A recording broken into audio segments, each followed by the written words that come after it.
Oh my gosh, I'm so comfortable. This is the best. I don't know why I don't do this for all my videos. Hello everyone, and welcome to yet another location, because I like to switch it up here. Today I thought it'd be fun to sit down and share with you guys some mom hacks that I think are terrible. These are hacks that have either not worked for me, are gross and disgusting, or are just a really bad, potentially harmful idea. I should probably say before I get into this video, this is supposed to be really lighthearted. If these hacks work for you, that's awesome. Let me know in the comments how you make them work, because maybe I'm just doing them wrong. But if these work for you, that's awesome. Don't be offended. I'm just being ridiculous. I hope you guys enjoyed this video. If you do, give it a big thumbs up, and don't forget to subscribe and click on the little notification bell. I think it's down here, right? So you don't miss out on new videos every Saturday and every other Tuesday. And without further ado, let's get into this. The first one I want to talk about is the hack where you can take bandages and stick them over outlets to prevent your kids from going in and messing around with outlets, which is clearly dangerous. But the problem with this is, do you know what bandages look like? They look like stickers. And you know what children love? Stickers. If they saw a bandage on an outlet, you know how fast that would be off of the outlet? Not only that, but it also draws attention to the outlet. At least with the clear little plug things that you put into the outlet, those are innocuous. They kind of blend into the rest of the background. My kids don't even notice them. They might tap at them a couple of times and be like, I don't know, whatever. Here's a truck. But bandages, that just sticks out like a sore thumb. Pun intended. And those little plastic ones you could get pretty much anywhere. They're fairly inexpensive. You can get a whole bulk pack of them from Amazon. So I would recommend those. I would not go the route of the bandage. Hack number 2 is taking a pool noodle, cutting it down to size and about yay big, and cutting it in half, and then bringing it into a grocery store with you to cover up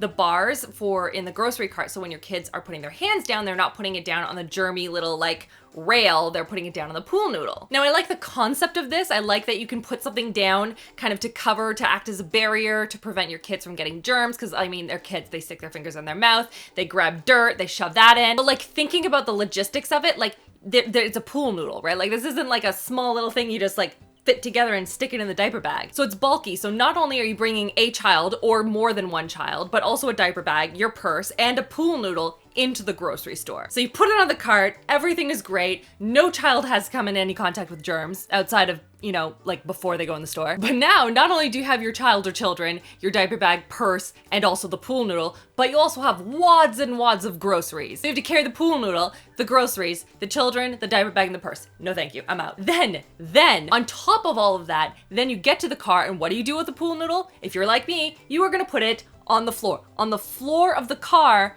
where there are already germs. So now you have a pool noodle that was once clean, but is now dirty and covered with germs, using it to put on top of a grocery cart that also has germs on it. So how is that helpful unless you wet wipe the pool noodle? But then why wouldn't you just wet wipe the grocery cart? I don't understand. Wow, that was an aggressive rant. I need to just take it down a notch, Rachel. What I would recommend is just taking a wet wipe and just sliding it across and you're done. Or I would take one of those, those really thin, swaddling blankets. So I would take one of those, the Aiden and Anae's ones, and just wrap that around the bar. Then at least you can take that, throw that in your purse because it folds up really, really small, and then you can stick it in the wash at the end of the day. That to me makes a lot more sense than cutting down a pool noodle. The next one is more a general hack that I don't like. It's not necessarily for moms or kids or anything like that, but it's the one where they put the aloe vera in the ice cube tray and then freeze it. It's my understanding, based on what I've been told by other people and also from the research that I've done online, that putting anything that's frozen directly on a burn, you are going to cause irritation to the skin, you may cause frostbite, and it's just going to damage the skin further, potentially. Heck, you could put the aloe vera in the fridge. That would be a good idea. It's cutesy, I get it,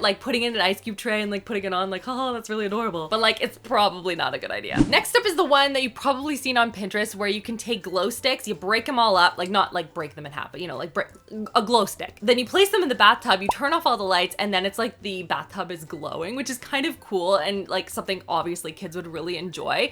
But for me, obviously the insides of the glow sticks, it's something that's going to irritate you. So if the kids break them open, start eating them, whatever, it's not toxic, or at least the ones, some of them. I can't speak for all glow sticks, but in general, they are not toxic, but they can cause a lot of irritation. They can make you sick. They are not good for you. And they're kids. They're going to want to squish them. They're going to want to open them up. I personally am uncomfortable with the idea of what if it starts leaking? What if my kid sits on it and then it's all over the bathtub, it's all over them. Then I have to wash them down and their skin is potentially irritated. I have to wash down the bathtub. It's an extra job for me. I just think it's more fun to like have one outside when it's dark and like run around with it. Just to me, that sounds like a better idea. Again, it's not like it's toxic, but it's something that I personally would steer clear of. And the last one is around potty training, where people are taking their children, turning them the backwards way around on the toilet, and then having them sit there, because obviously when you're potty training a kid, they're not gonna know to like go to the bathroom on the toilet like right away. So you have to like sit them there for a while. So what they do is they have them dry erase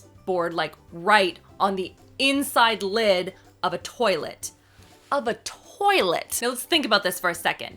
What is on the inside of a toilet lid if not just infested with germs? The person who came up with the pool noodle idea would be cringing right now. So unless you're gonna like disinfect the inside of the toilet seat cover like every single time you're putting your kid on the toilet, I don't think that's a good idea. I think it's better, honestly, I just think it's better to turn them the right way around, then at least they know the right way to go to the bathroom, and then have a dry erase board on their lap that they can draw on. And then at least you can wash that, I guess. Like, we don't need to use our imaginations that much to think about what's on the inside of a toilet lid. And there are plenty of other hacks and tips and tricks and things that work really, really well for potty training kids. And I just think turning them around and writing on that is just like not a great idea. Those are the ones that I don't really like. Do you like them? Have you used them before? Leave me a comment down below, or let me know if you've seen other hacks on the internet that you're like, whoa, that is a terrible idea. Why are people doing this? But don't forget, before you go, because you are here anyway at the end of the video, I'm just saying, there are some videos right over here. You may have missed them. I did a 2-ingredient ice cream bread, and I checked out different ways in which to make it better,